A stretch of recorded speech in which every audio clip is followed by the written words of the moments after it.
board really quickly because I'm not sure how familiar everybody is with Tennis Day. It's not really a very widely celebrated holiday, and it really is more of a state of mind than something that happens at Leap Day is not Tennis Day. Leap Year is Tennis Day, and that's really to say that. My name is Bucky Miller. I'm from Phoenix, Arizona, but now I live in Texas. I am an artist. I'm an artist. I think, there are a couple different things that are going on, but overall I'm interested in world building. I'm interested in creating a fiction that allows people room to maneuver and to kind of come to their own realizations about the things that they're being presented with, and hopefully something that's slightly more immersive.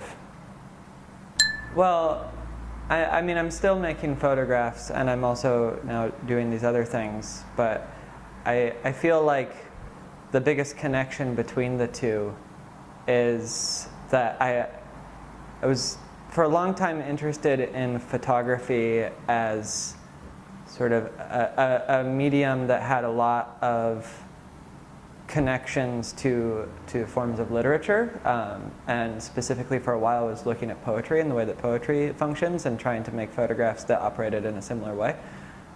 And so I started talking to a lot of poets and being in conversation with them about what they were doing, and ended up even collaborating with some people and doing some books that were their poems with my photographs. And eventually, at one point, somebody asked me, I sat down at a table with a bar, I sat down at a table at a bar with some friends, poets, and as soon as I sat down, one of them looked up at me and said, "Hey, do you want to be in a poetry reading next week? We need an extra person." I had never written poetry before, and I just said, "Sure."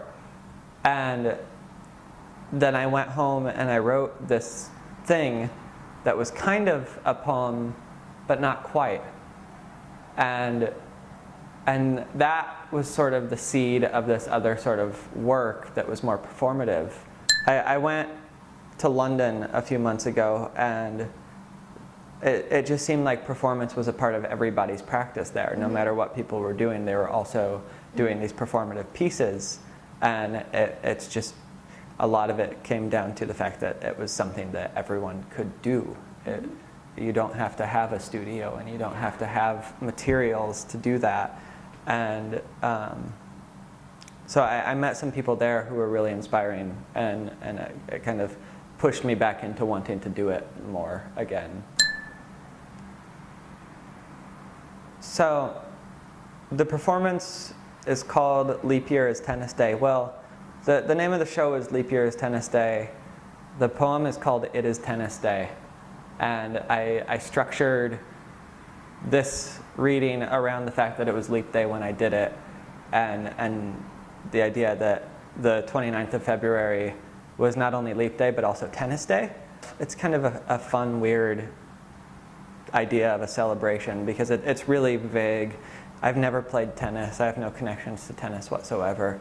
It was an alluring formal exercise, tennis. The sounds and the movements of the spectators and the movements of the ball, it's all very appealing. And so the title kind of comes from that. And then I've been working for a couple years with a friend of mine to build this Gome world, which is the main character in the poem is called Horse Gome. And that doesn't have really an exact definition. I like the idea that a gome, which is just G-O-A-M, you can read that in a lot of different ways. And I like the idea that when I repeat horse gome over and over again throughout the poem,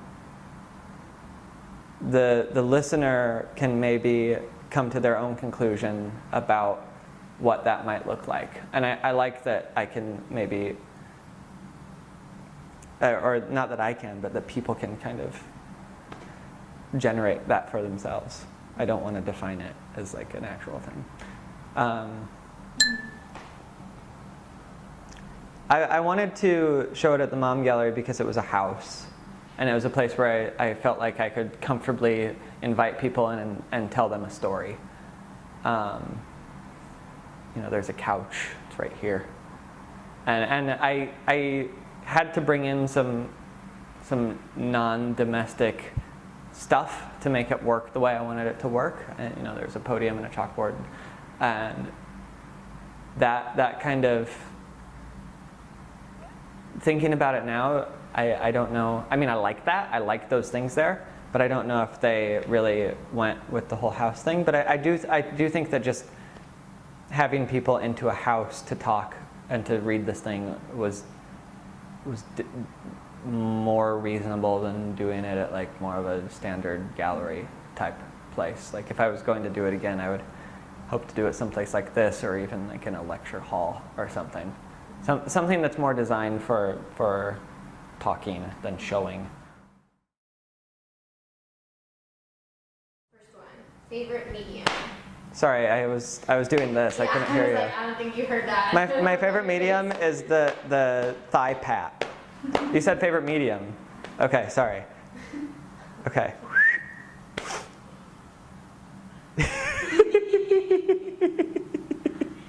Can that be my answer? Yeah, that's it. Well, what's funny, because I actually love it if this or the laugh is your answer. Sure. Well, it's really funny because you said just the first thing you think of, and the first thing I thought of was painting, and I have never made a painting in my entire life. You said that again. I want this to be like a compilation. Right? I'm just like, at the end, I think I'm going to do bloopers of like the blueberries and like, this is really funny. Okay. Painting.